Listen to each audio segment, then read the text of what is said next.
for me, I don't like corded tools, but my first tool way back when they didn't have battery operated tools was a corded Black & Decker saw that I don't know, swiped from my dad's garage or something, but I remember it. Hold on, I need a drink here. So something like this, okay, is pretty easy for me to hold. And this is about this is the smallest I would go, besides like one of those mini saws, and this is a 6.5-inch blade that it will accommodate.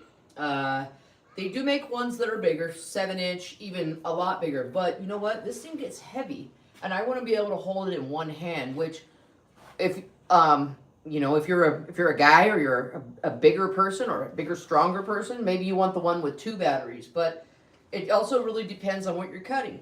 You really don't need anything bigger than this unless you're doing cuts that are going to be deeper than, what, 2 inches?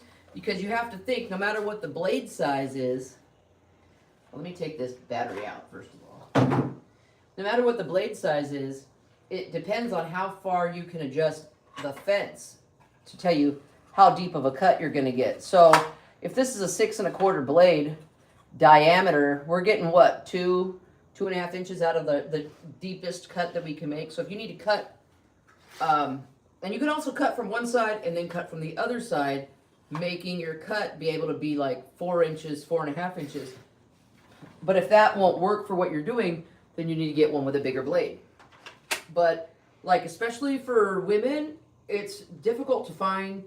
In my experience, it's been difficult to find tools that want for like meat hook paws. You know what I'm saying? Like, I need to be able to have a tool that I can pick up with one hand, hold the board down, and go like this. And I don't always have to lift it. And if it's, you lift it with 2 hands, it makes it a lot harder, and you're more likely to get injured if a tool is heavy for you. It needs to be, you know, light in your hand. But as far as size goes, you need to take size into consideration. You know, you don't have to go out and spend the money on batteries and a charger and things like that. You could just buy a cheaper, or less expensive, I should say, corded skill saw. There's nothing wrong with that. You just always just be aware that you're not cutting through your cord. That's, you know, or that you want to run a cord. But it's a lot cheaper. But one thing to look for that's really important, that I don't think people ever consider, and they don't know why they don't get straight cuts. Because if your blade, if you can shake it back and forth just a hair, okay, that's one thing.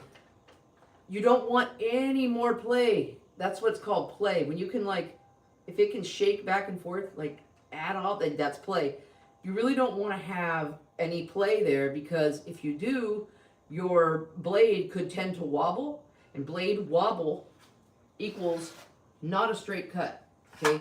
Also, some saws that I've used before, they just wander. And what that means is I could be cutting cutting against a straight edge, okay? Let's say I've clamped this down and I'm cutting against a straight edge, but for some reason the blade is like going away from the straight edge or into the straight edge. That's something to look for too. I have not had that problem with Makita tools, Black & Decker when they used to make them, Porter Cable, or DeWalt. Those are all great brands. Let's see, Mike, always good seeing you and hearing the voice of your partner. Hey. She's probably happy to hear that. You know, we all hate our own voice, you know. Truck Guy says, looking to router a path around a circle about 28 inches, 1 inch wide, 1/4 inch deep. Router a path around a circle. Around it? Okay. 1 inch wide by 1/4 inch deep. You really need to get like, you need to get a rabbiting blade.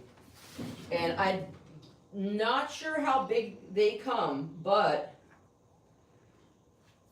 okay. So this is what I do to adjust mine. This is what you need. A rabbiting bit, okay? Get the biggest one you can find. They may not make one that was going to take a 1 inch bite out, but you can kind of mess with it, okay? So you get the biggest one you can find, and then you can step down the size of your router bearing, get the smaller one to actually make this essentially wider. Since it's riding along this edge, if this edge is further close to the center, it's going to extend out your cut. You could do that, or you could just simply put a straight bit into a router table, or let's see, where is it? Here's a straight bit. You could either put a do this and use a router bit on a router table and set that up so you can turn it, or you could also set up a block on the router. If you just have a router, you don't have a whole table and everything, you can set up a block on there to where this will just go in the depth that you need.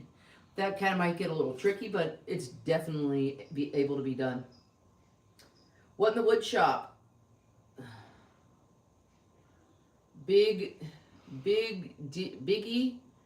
D7C says he's a dyke. Okay, great, Biggie. Let's see, where'd you go? Wood shop.